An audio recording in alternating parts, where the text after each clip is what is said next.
Good morning, Ian Crouch with your 8:30 Hunter News update. Northbound traffic on Nelson Bay Road is heavy heading towards Williamtown following an early morning crash and car fire. A car slammed into a power pole just south of Lavis Lane at about 4:30. The force of the crash snapped the pole at its base, with the car and the pole catching fire. The driver was not at the scene when fire crews arrived. Ausgrid is working to replace the power pole, but this is proving to be a complex job. Northbound traffic on Nelson Bay Road is back to Seaside Boulevard. Southbound traffic is being diverted along Cabbage Tree Road. Meanwhile, rail commuters heading to the Central Coast in Sydney can expect delays this morning. Vandalism at Cockle Creek Station has caused delays on the Newcastle Central Coast line. It's still not clear when the controversial Kurri Kurri gas peaking plant will be operating on green hydrogen as construction nears completion. The $950 million project, which is a year overdue, will be powered by a mix of diesel fuel and natural gas. Operator Snowy Hydro says the plant will be able to operate on hydrogen, but infrastructure to enable this is yet to be built.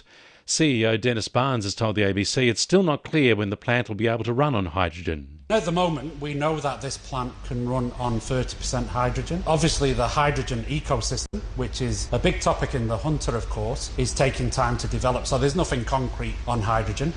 An industry briefing in Newcastle has been given more details about the proposed high-speed rail link to Sydney.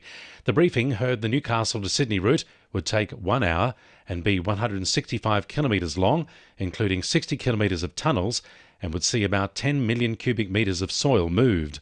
High Speed Rail Authority CEO Tim Parker believes this leg of the network could be operating by 2037 with further government investment. An event targeting regional business owners will be held in Singleton today. Reimagine Regional Business returns for its second event to the Civic Centre from 9:30, providing invaluable tips for succeeding in the current digital and economic climate.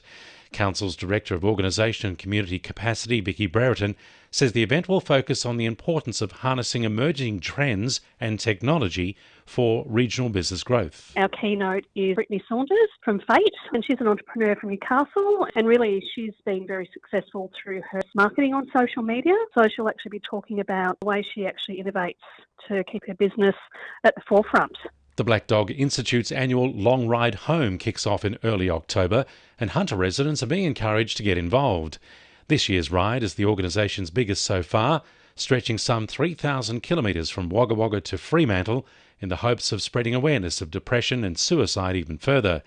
Black Dog Ride Dubbo coordinator Wayne Amor says locals can show support by jumping on their bike to join the hundreds of Australians taking part or engage in their various fundraising strategies. We're probably expecting between 300 and 500 people from around Australia to end up in Fremantle, and then on the Sunday morning we'll head down on on what we're calling a thunder run down to Busselton where the Black Dog Ride started.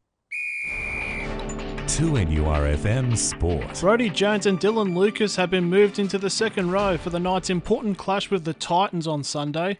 With the key outs of Kai Pearce-Paul and Tyson Frizzell, Coach Adam O'Brien says the team has the depth for the clash. We've got some options. It's not ideal trying to replace guys like Frizz and Kai, but we've, as I said before, been proud of the next man up mentality this year, and that's what we'll do.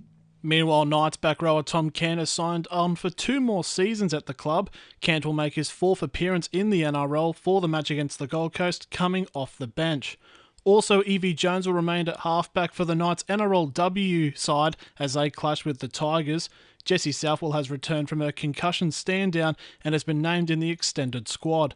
And the Jets women's team have signed US college defender and former local player Belle Rowley for the upcoming A-League season. That's sport. I'm Jessie Dennett. And the winning numbers in Oz Lotto are 1, 13, 14, 18, 22, 37 and 42, and the supplementaries are 27, 28 and 32.